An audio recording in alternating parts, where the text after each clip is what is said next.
Oh, man. The Lost Art Project. Veterans' Voices. Preserving the stories of those who served, protecting their legacies for generations to come.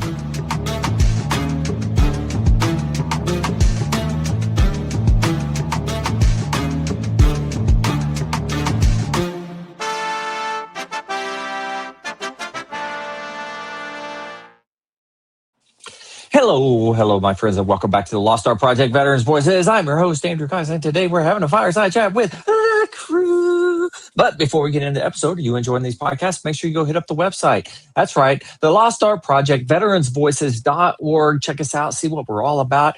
I'm telling you, we got some great stuff up there, so anything you could do to help us would be much appreciated. A big shout out to the All Coin over at Brav. They are nice enough to let us have a digital coin. That's right, for anybody that comes on the show, we get to shoot out this digital coin. It's a pretty cool thing. You need to check them out at allcoin.brav.co. And of course, I would be remiss if I didn't say that the Marine Corps League now the Marine Corps League has veteran service officers. So you can go check them out at mcleague.org, VSO locator, or you can dial 703-207-9588, extension 299. The Lost Art Project Veterans Voices would like to thank our sponsors. Saddleback Leather Company, saddlebackleather.com. They will fight over it when you are dead. Brav, allcoin.brav.co. Preserving the stories behind your challenge coins. Honor Dog Designs. Find them at honordogdesigns.com. Swag made just for you. Tinker Federal Credit Union. Visit tinkerfcu.org to learn more about their military rewards program.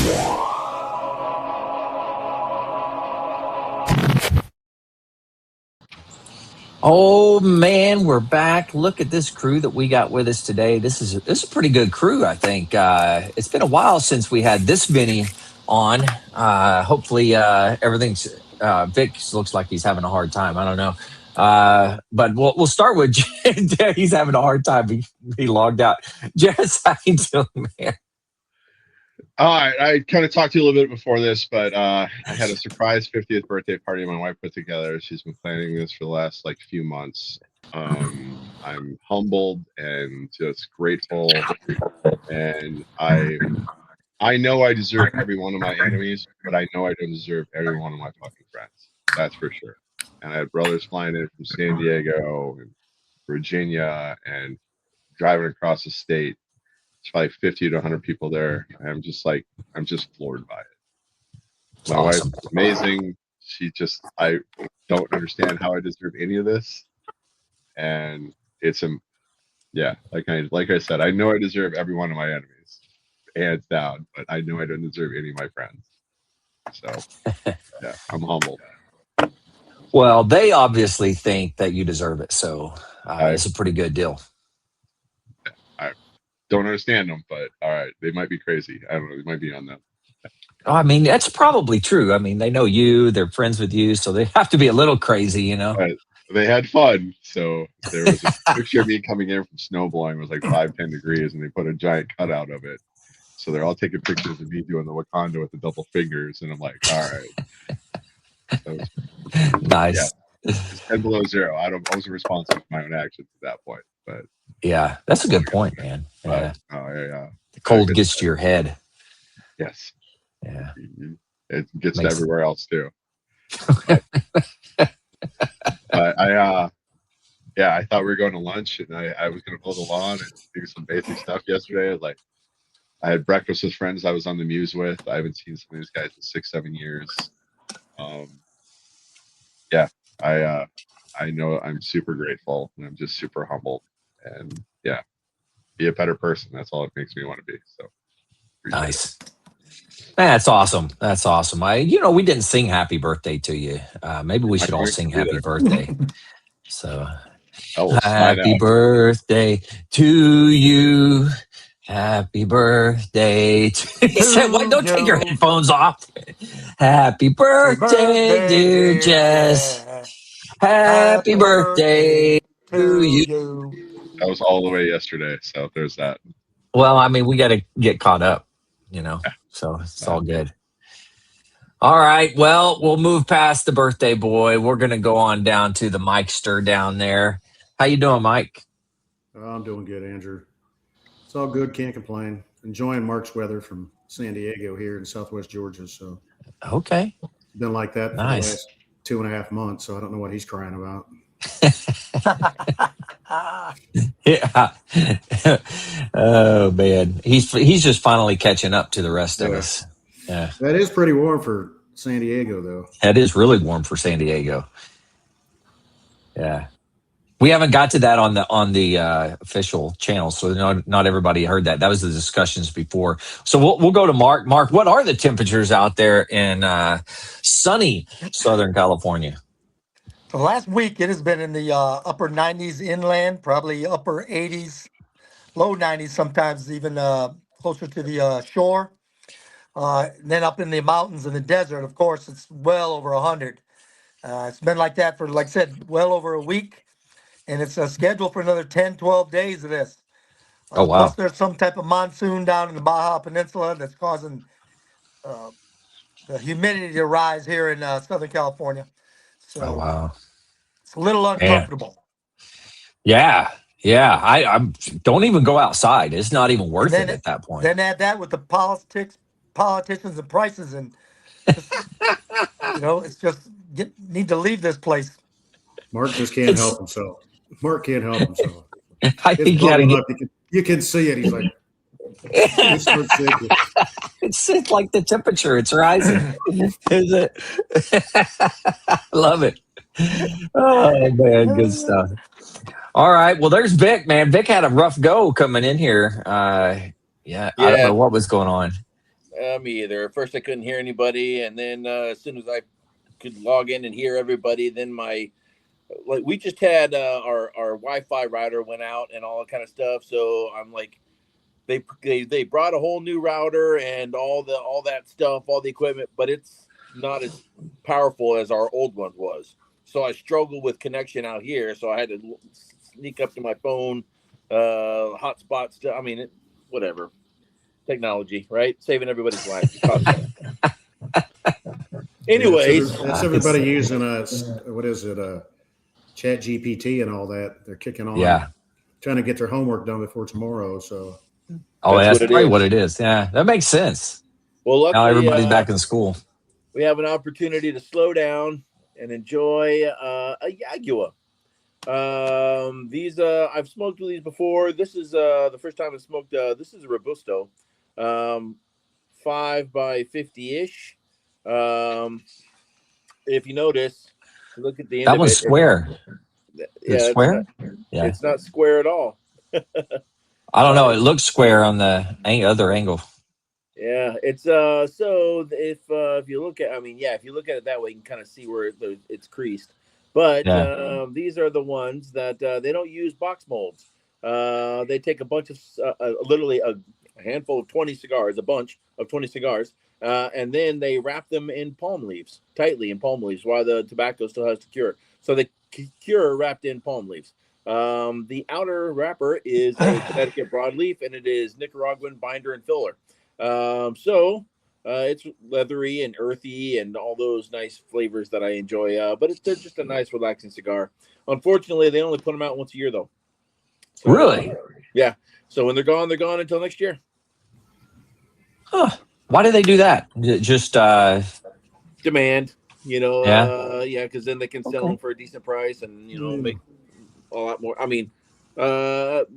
Connecticut broadleaf and Nicaraguan binder and filler are not uncommon, but the way they put them in palm leaves, it takes a little while. So it's their little shtick, I guess. But yeah, they seem to have a little bit of a different flavor. I don't know how much of the flavor is imbued from the palm leaf, but they do have a little bit more of an earthy flavor that I like. I don't know, but they're just nice, relaxing cigars. Well, every Catholic kids know that there's like a special smell that palm leaves have when you burn those damn things. True that, yo. What's the name of it? Yagua. Yagua.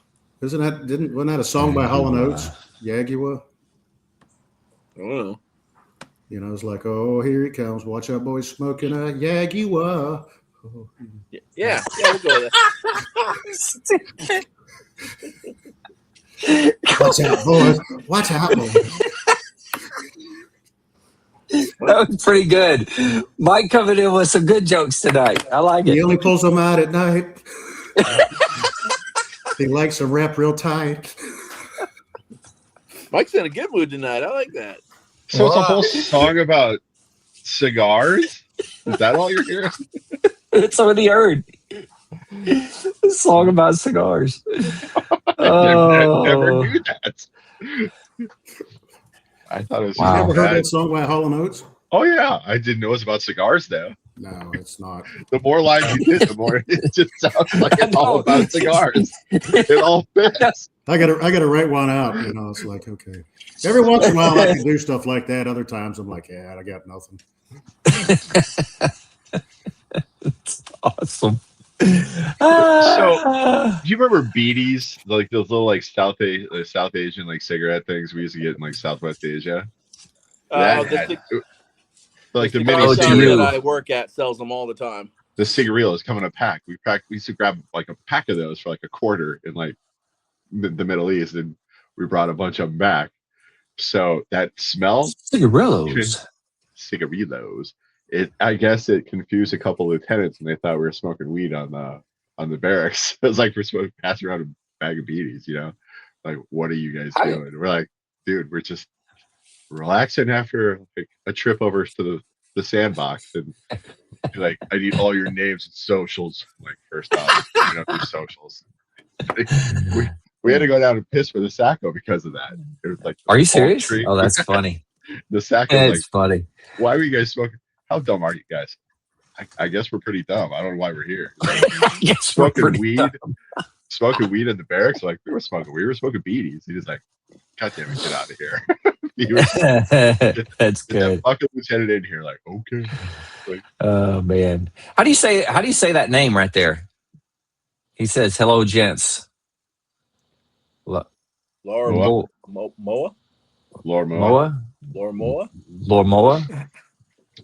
Okay, well, hello to you too. I have no clue. We got a thumbs up from Dan Hoffman over there. That's Lieutenant Dan. He actually sells dogs. He breeds them and sells them. Little bitty dogs, like, you know, you carry them around in your hand type of dogs. I can't remember what they're called. If you're still here, Dan, put it in the comments. Let us know what they're called. Not Pomeranian. I know it's not that. And then Jonathan Cole hearted us. That was nice of Jonathan. He hearted heart. Hey, Vic, do the heart thing so we can get the heart. Do the heart. Do the heart. You gotta go like this to your camera. That's just a weird circle. Yeah, your heart. Hey. There you go. There you go. He's like Oh, it's not going to do it. We tried to heart back. Give us a thumbs up. Well, a thumb. He's crip walking. He's throwing gang signs over here. It looks like it. I'm surprised his arthritis will allow that. Actually, me too. That's a good point. My hands don't work that way. Oh shoot! Here we go. Okay. Can I ask a question about? Oh man, I can't see. I gotta put my glasses back on. Somebody read that. Gentlemen, can I ask a question about among people? If you know anything about our people, and yes, you said my last name correct. I know a lot about the Hmong people, and they're amazing people, and they were our biggest, best allies in Vietnam, and we hung them out to dry on the way home. So, and the communities that they established in America are some of my favorite people. There you go. See, our resident historian knows all. Hmong. So Hmong. Where it's just Hmong? Hmong. You don't. The H is silent. Yes. Okay, I see. Right on, man. They were. We're gonna have to have you on Southeast Asian. sometime. Yes. Yeah. And Where are you located? Movie, if you don't mind me asking. It looks like Detroit or Minnesota because there's ice fishing. It looks like. Yeah. And he's somewhere in the Clint north. Eastwood movie, the Hmong people were in that. The Clint Eastwood. Buddy. That was Clint Eastwood's buddy in That's right. Gran Torino. They're the Hmong. Gran Torino. They're the Hmong people. Got you. And they have, yep, Minnesota. All right, Minnesota. Yep. All right. Neighbors to the east. Nice. Yeah. So we see the picture of you ice fishing. That's a pretty cool deal right there. Whoa, I jumped back on a thing there. I've never been ice fishing. Anybody else on here been ice fishing? Have you? Well, of course, Jess has. He lives in the Great White North. Mark has too. Oh, dang. Okay. Of course, Iowa. Yep. I didn't It's realize cold there. that. I didn't realize it got that cold though. Cold enough for a whole lake to freeze over in Iowa. Yeah. Of Really? course. Rivers freeze here. Yeah. Really? So we used to ice fish on the Missouri River. And On the Missouri. yes. And wow. we would drive out on the Missouri too, because when you drive your truck out there, that means the ice is thick.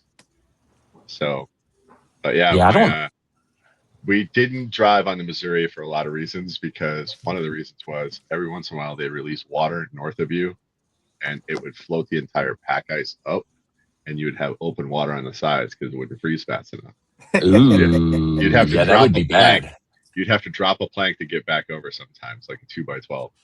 Like what? you have to drag that plank out in the middle of nowhere. You're like, why we gotta drag this damn thing out? You're like, my grandpa always be like, you'll see. And then one day they the pack, there was so much water, it actually raised the level of the lake, pulled it away from the side, and then we had to. That's pretty wild. Plank to get back to land. So like, that's here we are, but yeah. Wow. Ice fishing in Minnesota and Wisconsin and Michigan is in Iowa, North Dakota. Yeah, yeah. Where's all our listeners from? We got quite a few popping in and out here. It's pretty cool. I appreciate it. Where's everybody from? Where you at? Who are you? Anyways, so what else has been going on with you guys? Anything good? It's August and school starting, so we get to see the little gremlins pop out. Yay! But I have a bitch, and this is I wish the kids on electric bikes would chill out a little bit and learn a couple rules of the road, because they are ripping through the neighborhoods at about 20, 25 miles an hour on sidewalks and running stop signs. And I really, really, really, really wish they would wear at least helmets and observe some basic traffic laws. So that concerns me. And I really think that we have no idea what we're doing with those bikes, because they are way too quick. Yeah, there's a gang of them here that ride around. They're not really a gang, but you ask them, they might have little grip signs. They might have grip signs.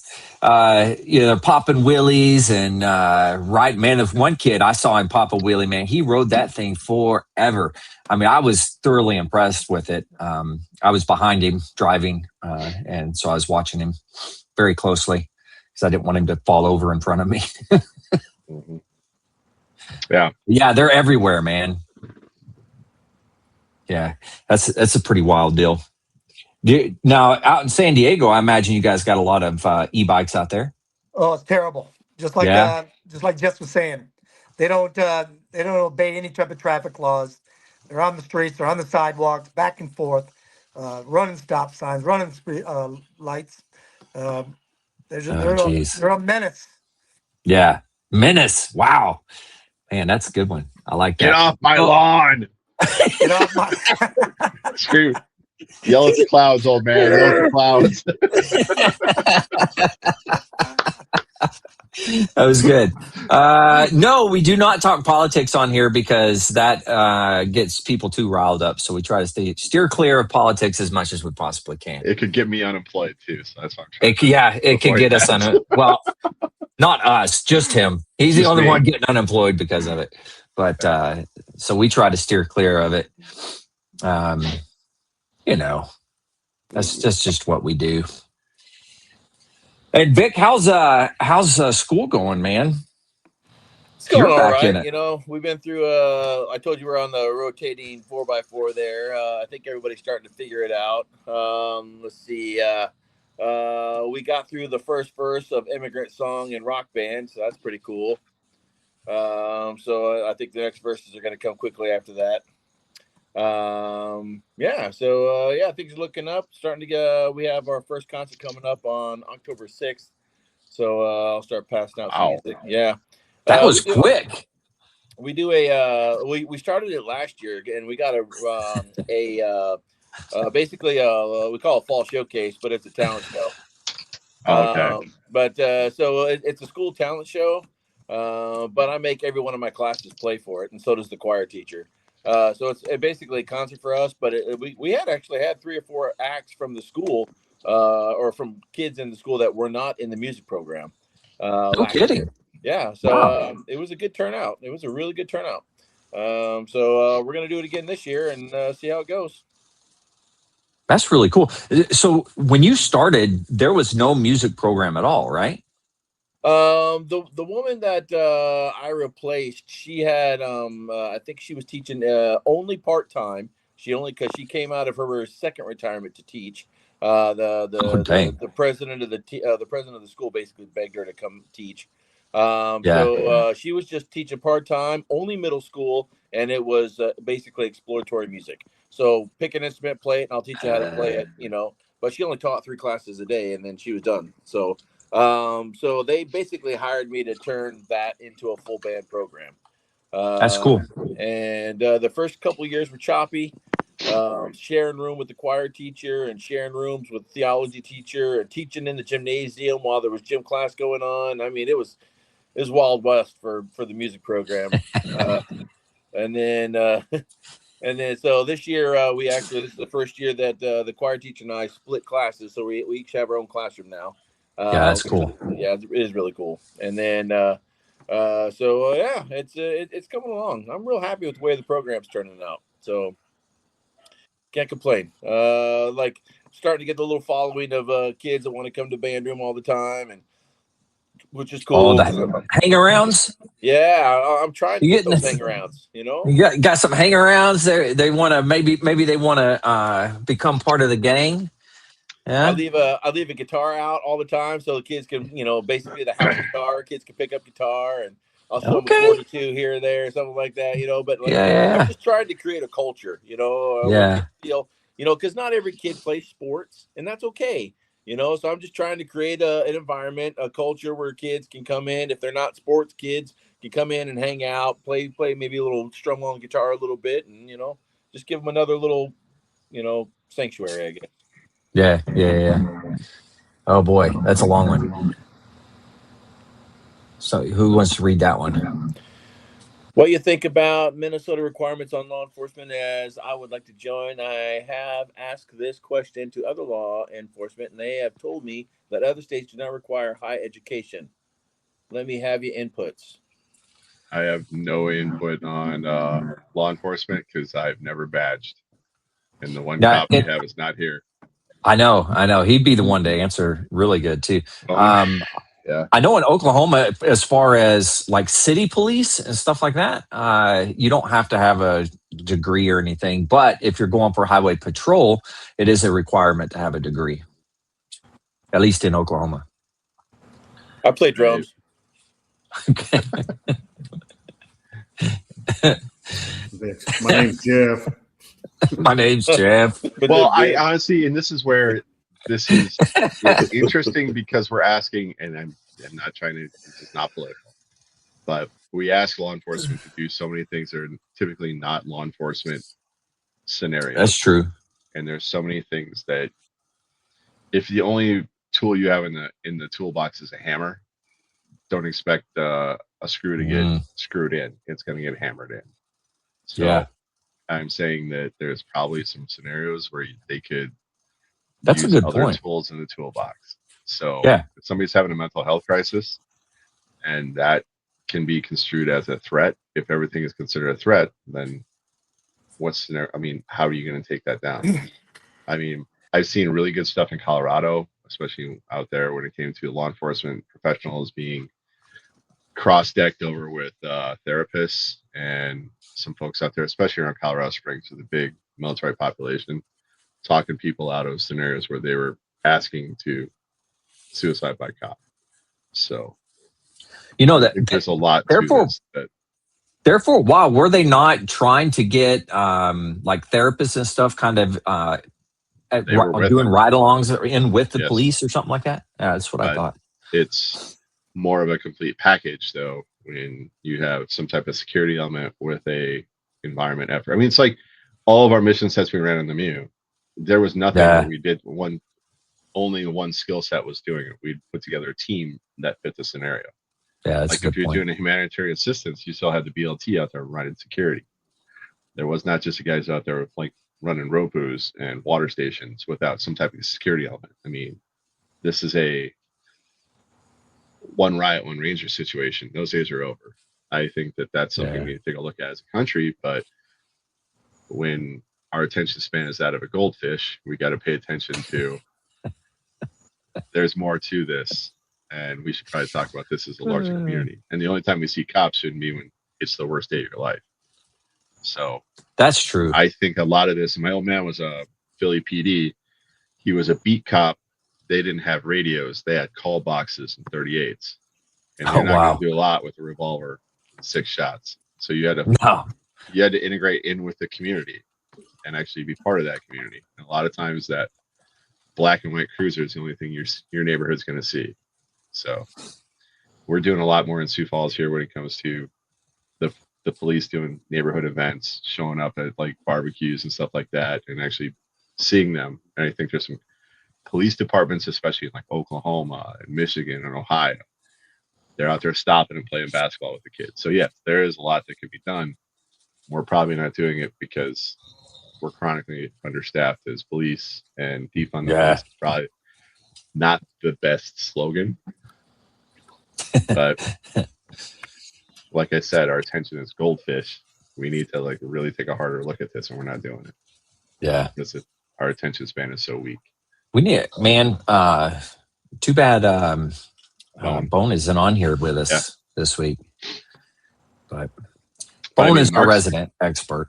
Mark's got some valid points when it comes to California. You can't just cut everything off and then do something else entirely. Yeah. Switch gears that fast without having some type of concerted effort to blend it together and make somewhat of a team.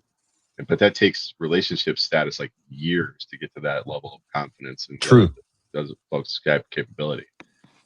And I think that's where I what makes a MEU work. It's the work up and going through some shared pain and suffering and like that's a good point. Doing hard lessons learned, hard after actions. Not I'm saving my ass. Like I'm going to hang my ass out there because I screwed up, and we need to talk this through to get to a better spot. And I think that's where that MEU really kind of opened my eyes to like there is no I'm going to blame somebody else. It's like, no, I screwed this up. I need to figure this better. I let the team down. And that brutal honesty is one of the things we're really missing right now. It's not how I failed. It's how you let me fail and how it's your fault that I screwed this up. And I think that's what I hear a lot of right now. Accountability. Accountability. Yes. Accountability. Yes. Brutal accountability. Brutal. And it has to be, I think the thing, and I think most of us came up in the 90s where I have Jim Mattis hanging behind me for a reason because, and there's a picture of me on there. I just saw it too. That's wild. Stickers all over this office. I have paper in my office, but Jim Mattis's after actions were, this is how we failed. This is how we better. And if you're not failing in working, like in training, you're probably not training hard enough because you got to break it before you can build it. And I think that's where that 90s honesty really worked out for us. You got to know the limits of everything. So you got to push it to a certain extent. You got to own your mistakes. Call your own fouls. There's a lot of statements here, but we've got to a point where the zero defect mentality is broken in a lot of organizations. I'm saying if it's egregious, if there is some like malice inside of it, but most of those mistakes aren't malice. Covering it up should be the malice part. Like I was always taught, and I was always said, there's a difference between a mistake and a blatant disregard for orders, regulations, and common sense. Yes, and the cover up is usually the problem. That's usually where it all happens. And it extrapolates across the organization because if I see him doing it, I'm going to do it.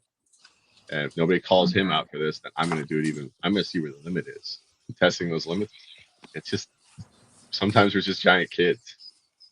And we never screw up. Own your mistakes, guys.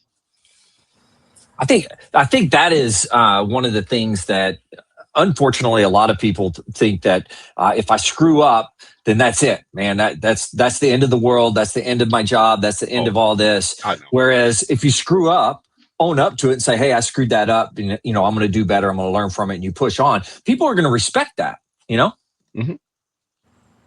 And that's where I think, but like I said, back in the, the 90s, when we did have that zero defect mentality, that's it. Like I said, it killed a lot of, like Jess said, it broke a lot of units. It killed a lot of initiative, drive, and sense of responsibility, because it was you did not want to make a mistake, because it ended your your fit reps got long, and the especially after the downsizing, after the Desert Storm downsizing, they were looking for reasons to get rid of people. 2-3 DUIs. I mean, that's a trend. I get that, but Correct.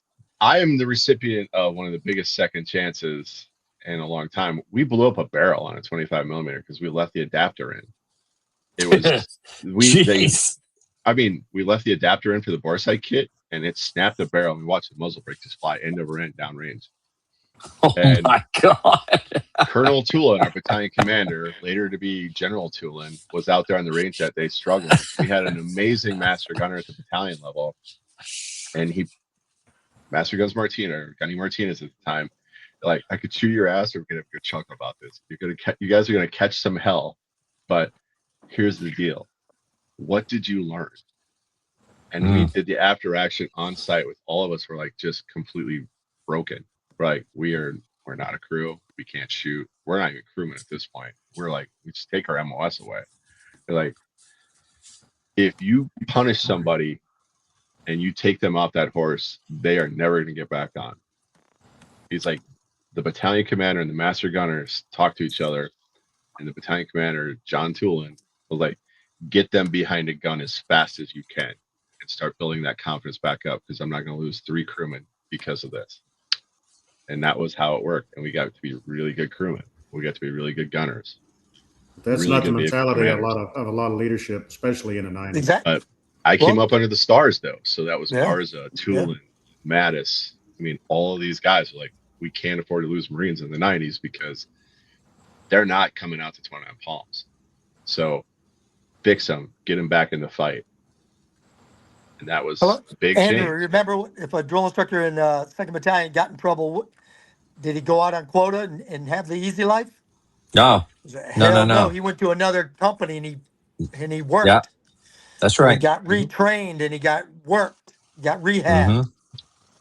That's right. How you recover dictates the organizational character as well. Proves who you are. It also dictates, because you're going to be loyal to that unit for the rest of your life. Oh yeah. Yeah. And that's why you start seeing the wolves everywhere and the call drops and like these tattoos and like the association popping back up. That's what makes a unit a real unit. It's not your best accomplishment. It's like how you recover from a mistake. That's the true character of a unit, I believe. Yeah. But Mike is right. There's so many people out there that don't want to give chances. And I know I came up under blast. I know I came up under the stars. I came up under like just this amazing organizational. The first Mardiv at the time was just, we kind of came up in a different world, and I think we knew it. Definitely. Yep. But we saw the lateral units just hammering people for reasons and just like making examples out of them. Like, you're basically breaking your unit from the inside out. Yeah. You're turning a somewhat recoverable offense into a toxic cancer, and it's going to spread. Because they're not going to take chances. They're not going to do the thing. They're not going to step up for you when you need it the most, because they're going to be afraid to. They're going to be like, it ain't worth it. Yeah. We've all been in situations where the command, isn't really there to support you. What are some examples that you guys have that you were able to work through, or anything when times were tough like that? Well, that's where leadership really steps in. And Mark, I think you can attest to this too. Sometimes you have to build a scar over you and just take the beating for your guys and put a protective shell around them. And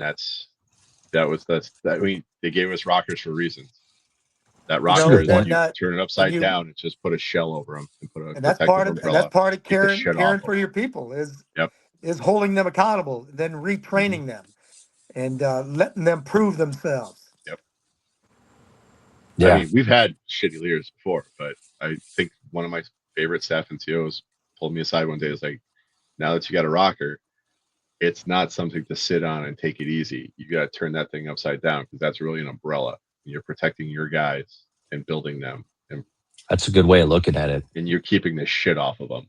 So earn it, own it, live it. Yeah. And that was my welcome to the other side. Like, there's not mistakes anymore. You got to learn to take a beating. It was. Good times. Good times. Yeah. Yeah. I Yes, I do. I Yeah. have a YouTube channel. when I was at Quantico, my OIC at Quantico was just an absolute piece of shit. I could not stand him. And there are Mhm. still some times that, like, if I ever saw him on in a dark alley, I'm not sure what I would do.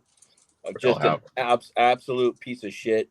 Love to threaten staff or sergeants and above with their fitness reports. My first fitness report was straight B's, so I would have room to grow. Yeah, I mean, I'm just a real winner when it came to leadership.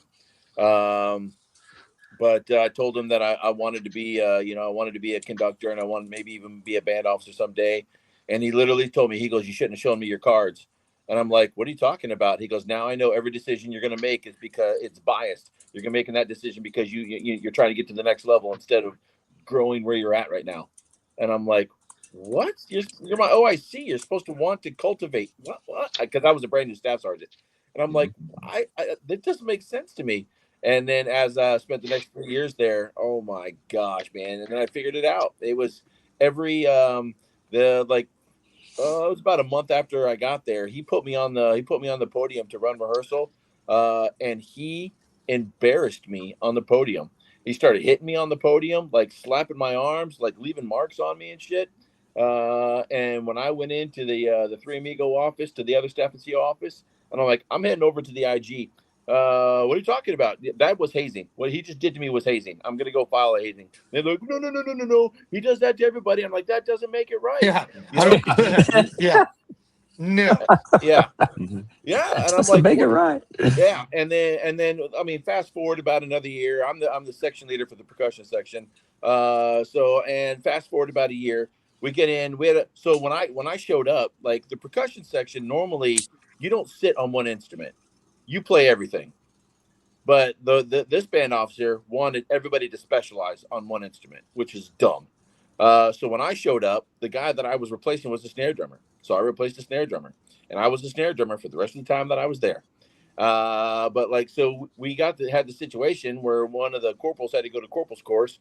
So he came back the day before a gig, but he wasn't there for the rehearsals for the gig. But he was a snare drummer, and he knew all the music.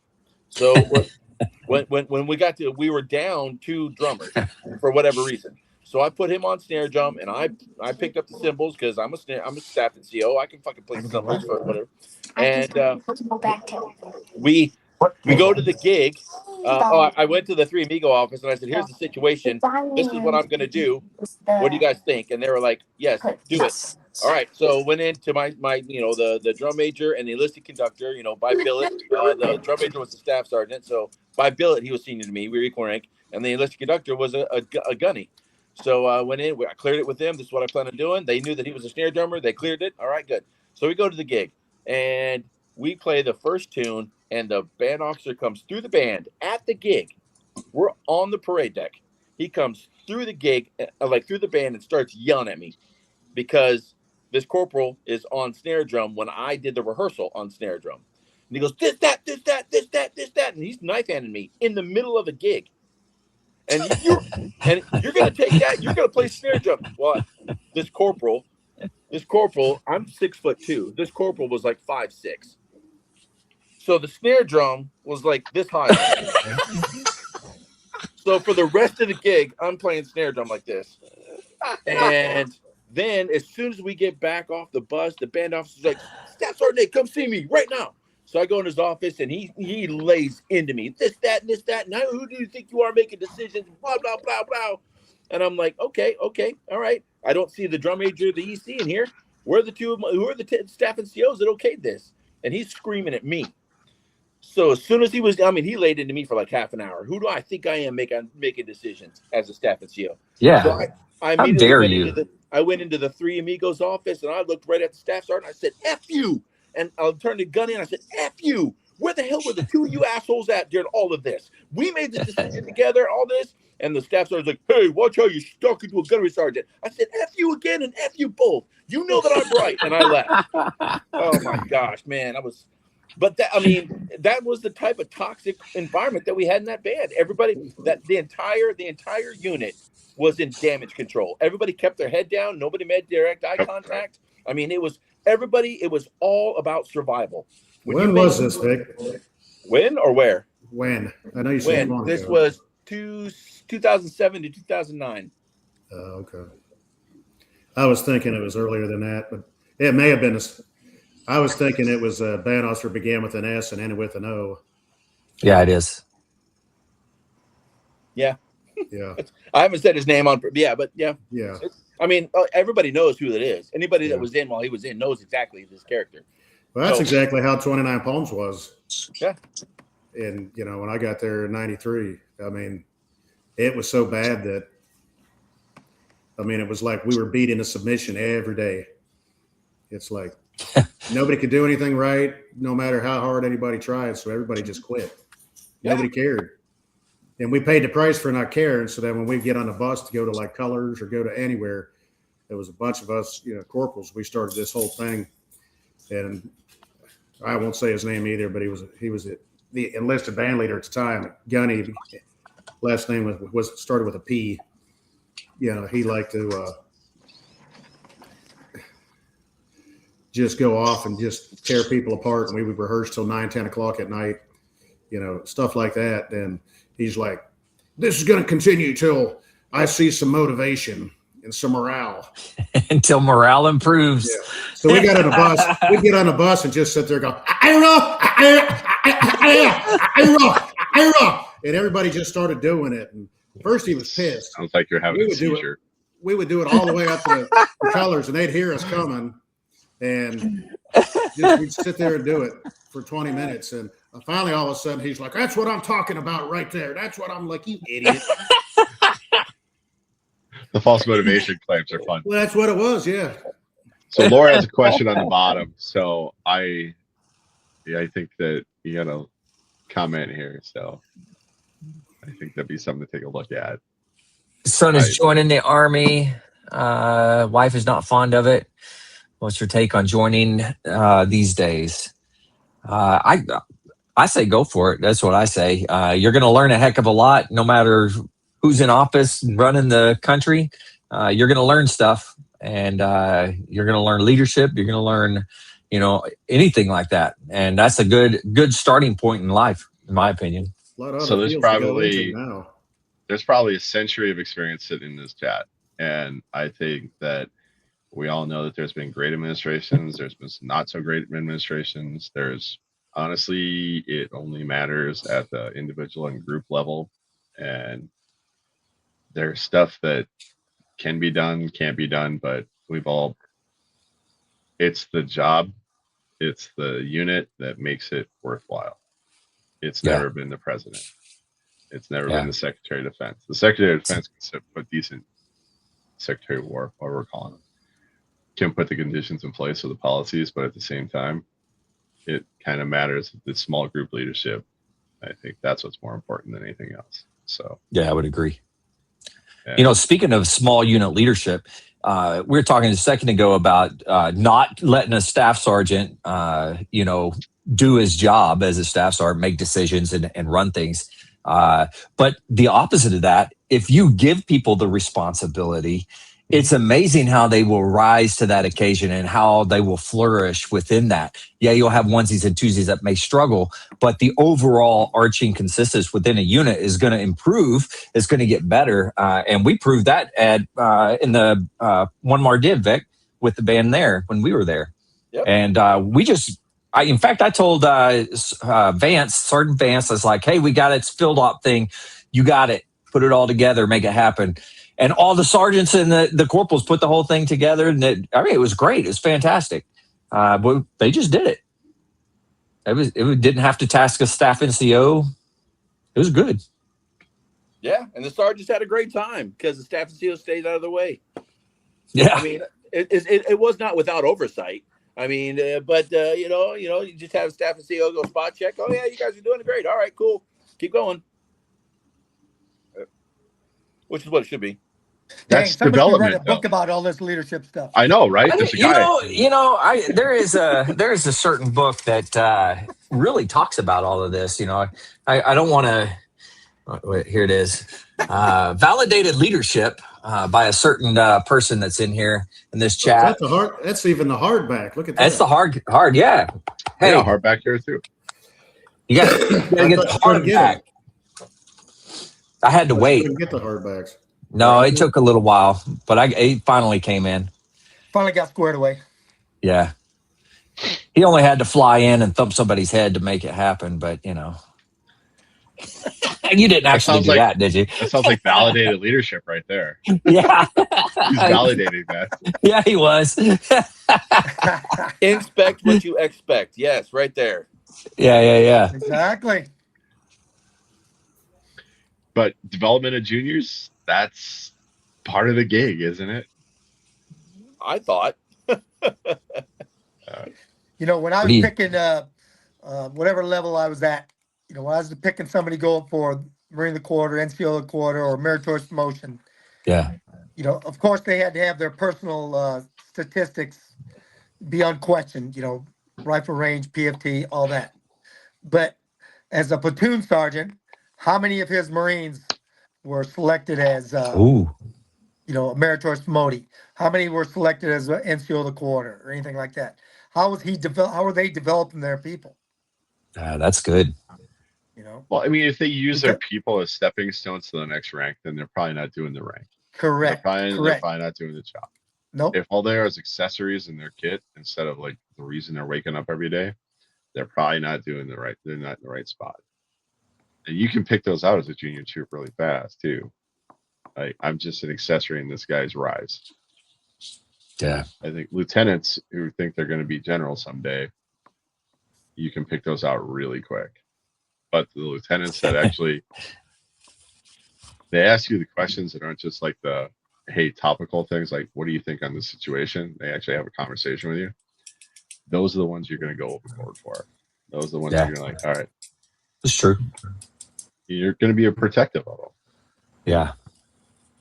All right. What do you guys think about how war is now? And is it a challenge for the new recruit? I think it always has been a challenge for the new recruit. And war is on ever escalating. Or what's old is new again. It's the decision making and the initiative, I think, that's going to drive all of this. And I think that's where we really, really should concentrate the efforts. It hasn't changed. Like what you use in war, like the weapon system, or like we're going to drones and we're doing all this other stuff. What you use advances, but you're still utilizing a lot of the same leadership traits. You're still utilizing all that type of stuff. So, you're always going to have that guy on the ground with leadership and taking his guys to the fight. Yeah. But I mean, you start looking at this with drone and AI coming into play more and more.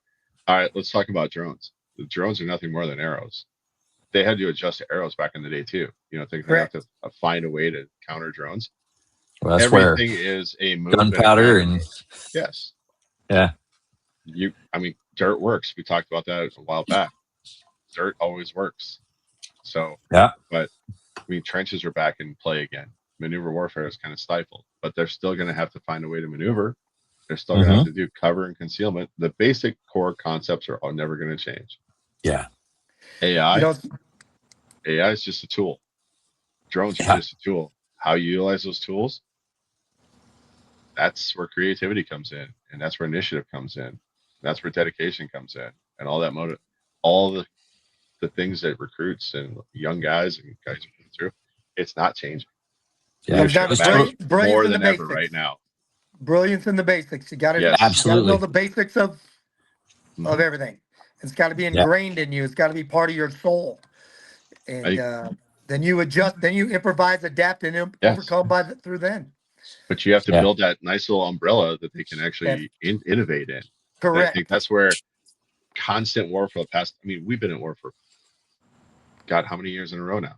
It's not 26. It's more than that, because you can date this all the way back to the 60s. We've been doing this for a minute.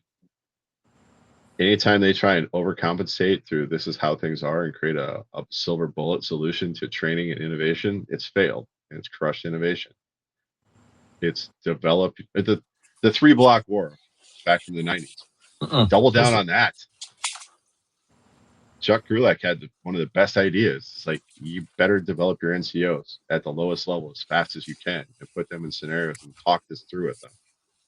And that's hasn't changed. He just put a name. Yeah. I was totally expecting Mike to come in with his motivation. And he didn't come in with a moto. Yet. Double yet. Yeah. No, I mean, but it hasn't changed. You can talk about all the bells and whistles of it. It's not going to change. Yeah. I was actually watching a show on everything you're talking about right now, Jess. It's I think it's on History Channel, but I can't remember what it's called.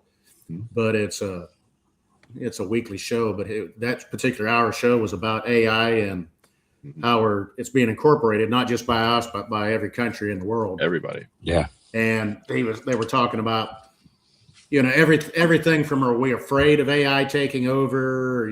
What was the purpose of AI? Is it intelligent enough to do this and do that? And a lot of people say yes and no, but they were saying what's great about AI and how we use it, especially in the military, is it's not necessarily a weapon.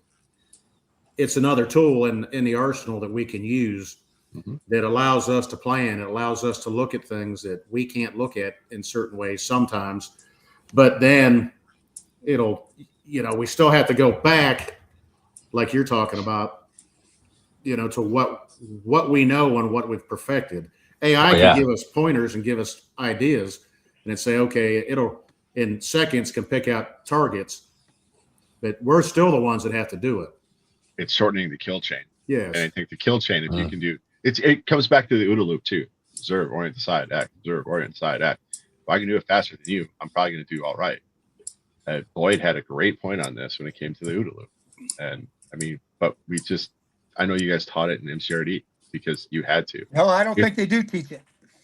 How? That is literally the basics about how we do everything. It is. I'm not sure they teach it. They don't get tested on it, so they don't teach it. Oh, we tested the shit out of it in 29 Palms in the. Well, yeah, but not boot camp. Oh, but I think I learned it in boot camp, and then we talked about it more in School of Infantry, and then by the time I'm pretty sure it's in my book. You were living it. Yeah, I mean, but I hope so. For anybody out there, validated leadership. The foundational concept. I taught it to my mom, and it's on her license plate. I was like, all right, cool. But I mean, there is that observe, orient, decide, act. I mean, it's how everything gets done. And if I think you train I think what Jess is doing, he's back there.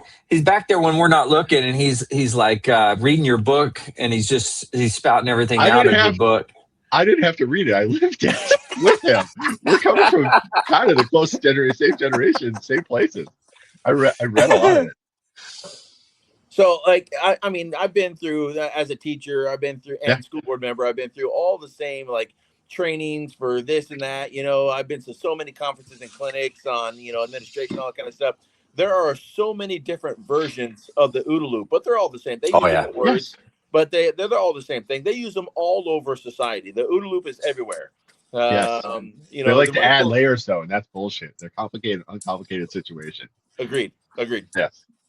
But I teach OODA loop to my kids when we're in rehearsal. Yeah. I use it as rehearsal technique. Nice. Yeah. Taking So it. I'm It's better working than with. Dick Mo. Well, It's I'm working true. with a lot of scouts right now. Protect, And for the isolate. first time I in can't my even career, remember what it stands for. Correct. Move on.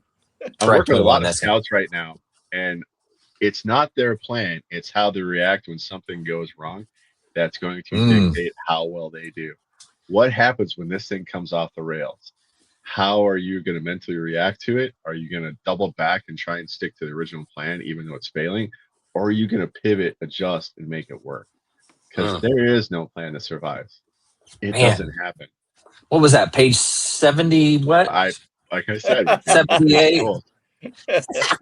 But that's not exactly where I expected it to be. Well, I'm going to keep going to that position anyway because that was my orders. That's the conscript shit the Soviets used to pull, and that's what failed. Yeah. And that's what our biggest strength in the American military is: how to react to failure, how to react to something. How are you going to pick yourself up? How are you going to react to it, and how are you going to move forward?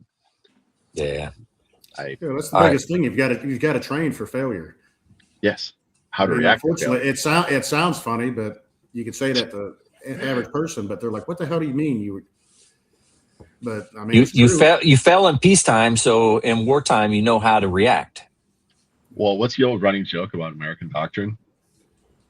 The Soviets always said that the doctrine is just basically something that holds their doors closed or props their desk up. All of our doctrine books, we'll read it. It's a good mental exercise, but we're not. It's a good foundation.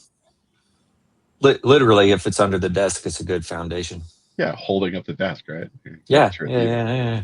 But all right, 32 stand up. He's got a question here: is how would you use drone and AI war in a state, and how to better give us an advantage? I think that honestly, there's so many different types of drones right now. There's tactical, operational, strategic drone sets. So I think that honestly, it's just another tool. It's like I said, they're using strategic drones in Russia right now from the Ukrainian side, and they're hitting like supply chains and like their version of Amazon. I think that's a creative way of doing it. They're using tactical drones the things you can hold in your palm. They're not going to be deep strike capabilities. It's just another version of air. Yeah, that's true. Well, I think the next step in AI is going to be not drones, but like every munition is going to be a smart munition. So every missile that you launch is going to have an AI, and I think that's where we're headed. Because then you launch the missile and it's fire and forget. But then if the target that the missile is after gets destroyed, then that missile will make another decision. And so I think that's where we're headed. I think that it's going to cost that would be crazy. Yeah, it will cost a lot. No, it won't. Because technology doubles every 18 months ish. So like it will just like everything else. Like when pagers came out, pagers were $50 or $99, whatever. Nobody uses pagers anymore because the technology is obsolete. What I'm getting at is like AIs will become so commonplace that the technology for them will become inexpensive. Okay. I really think, especially when it comes to our defense procurement cycles, that it's too slow. And I listened to something the other day. That is a true statement. I think that this is where we need to break the procurement process. And this is just me speaking. I'm not, or shall I ever speak for the U.S. government on this podcast? There's my disclaimer. But when the cycle that goes through on from design, development, procurement, implementation, and retirement of process is measured in days instead of years, it's too quick. And we are married to a very slow, very detailed. We've been burned, so we had to add a layer of bureaucracy to it. That puts us in a bad spot. And there's plenty of layers. The initiative, especially on the smaller scale, that's where we need to start focusing on.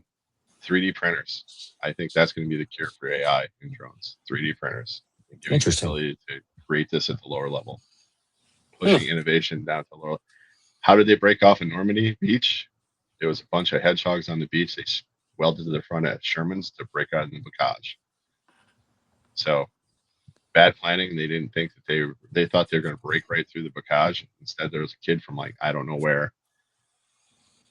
grabbed a welder, started scrapping a bunch of those hedgehogs on the beach, putting them to the tanks, and they're breaking through instead of getting funneled right to a fatal frontal and just torn apart by the Germans. That's what makes a difference. Yeah. How you get off the beach in the Pacific, small unit leadership pushing through and finding gaps and exercising initiative, not being afraid to take charge. The best plan means shit if you don't have NCOs to implement it and staff NCOs to push it through. Generals 32 stand up. Thanks for following. Pretty cool. I appreciate you. Thanks for chiming in and chatting with us too. So sorry, wanted to throw that out there. He said he had to go to work. So have fun at work. Yeah.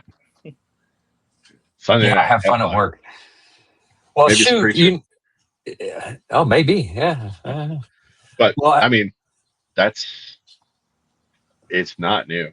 It's just more words on the same subject, I think, sometimes. Yeah. All right. Well, we've talked on quite a bit here. I think it is time, and this is going to be a fun one. I'm excited about this because we haven't had Mark on here for a little while to do his part, the humdingers. So it should be pretty fun. I'm looking forward to it. But this is words of wisdom. Words of wisdom brought to you by the FireSide Chat crew. The FireSide Chat crew.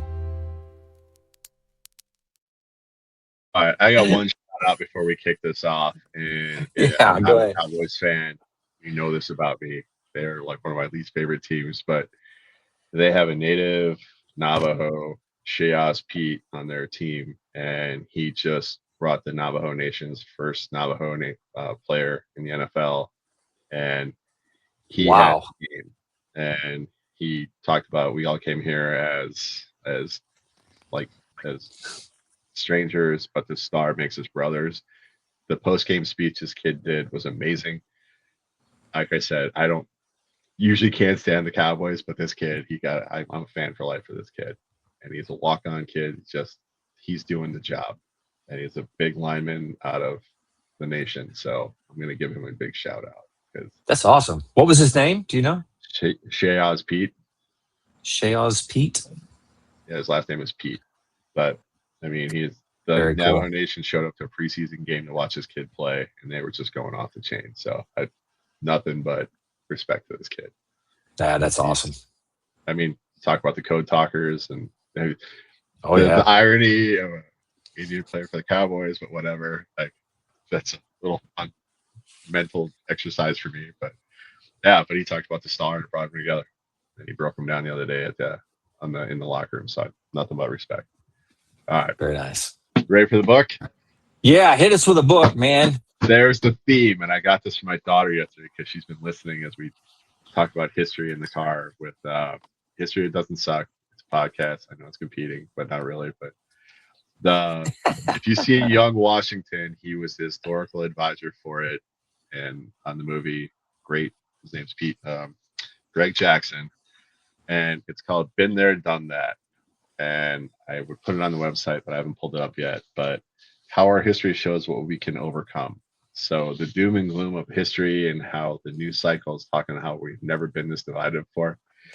He breaks it out about how we have been that divided before, how we can overcome it, and how this has never been a new situation.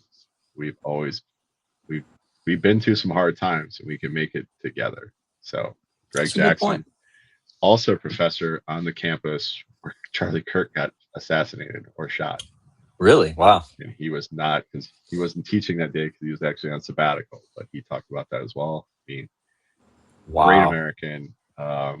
His stories, we listened to an hour-long talk on the way back from Indianapolis about the making of the Brooklyn Bridge. They talk about the family. A great American storyteller.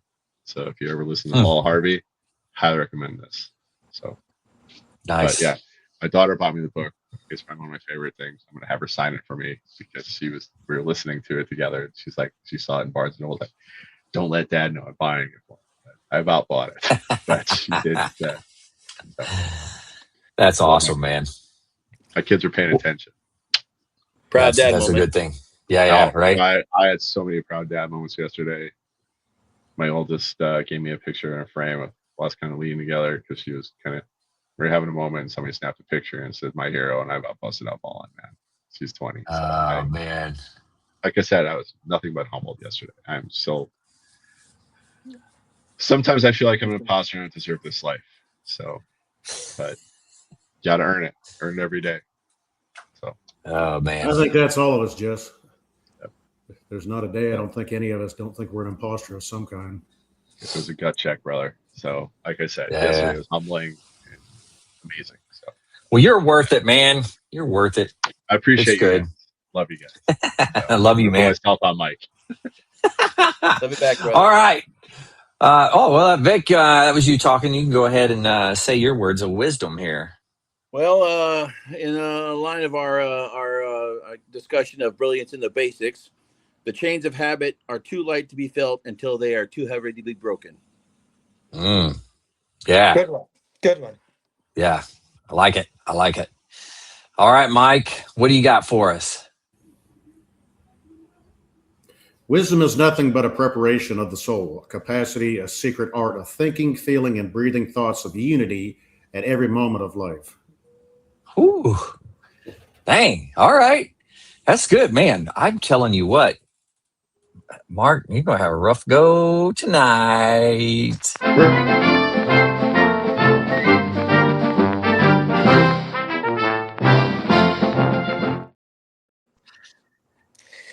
And that's Humdingers with Mark O'Loughlin. In response to that young man asking if he should join the military, and then our talk of war and brilliance in the basics and adapting, overcoming, and how AI might affect combat, it all comes down. When all is said and done, it is the infantryman who makes the attack and in whose hands rest the decisions of victory or defeat. It is his back which sustains the heaviest burdens, his body which suffers the greatest hardship, and his life which is suspended by the most tenuous thread. Dang. That is like so cool. Right I now. love it. Yeah. Man. If you're not ready to go out and, storm the beach or something like that, man, you just don't have a soul in you. That's all I got to say. Mark was going to whip out his Hulk Hogan and start going. Yeah. Oh, yeah. Oh, yeah. Macho Man. That's what Jess was doing. I was shaking. I was so excited. Like a little chihuahua. Little chihuahua. But nowadays, if we try to rip our shirts off, we'd be like, Yeah. Just take it off. Just, Too strong. over the head. Too strong. My arthritis won't let me. my plantar fasciitis. That hurts too. Robert here and the VSO to wrap up their disability benefits. You're not wrong. It's true. It's true. There's a lot of I got this until you don't. They're like, I better start this claim right now. All right. Well, hey, fellas, thanks for coming on and doing this. Much appreciated. You guys rock. I don't care what anybody says about you.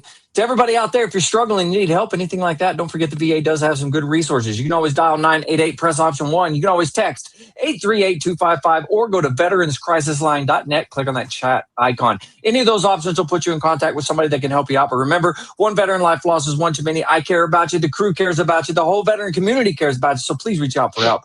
And if you're out there, you're not struggling, reach out to the buddies you served with. Ask them how they're doing. If they need that helping hand, please give it to them. All right, fellas, again, one last time. You guys rock. To everybody out there, stay motivated. Change your socks. Change your socks. Change your socks. We get there eventually. Change those filthy socks. You served on active duty with purpose. Get that purpose back by joining the Marine Corps League.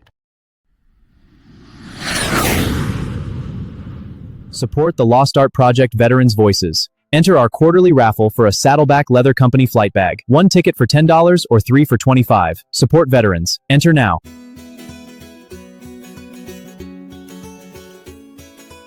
Every veteran has a story. Every story is a piece of history. Join the project as we collect, preserve, educate, and inspire. The Lost Art Project. Veterans Voices. preserving voices, protecting legacies.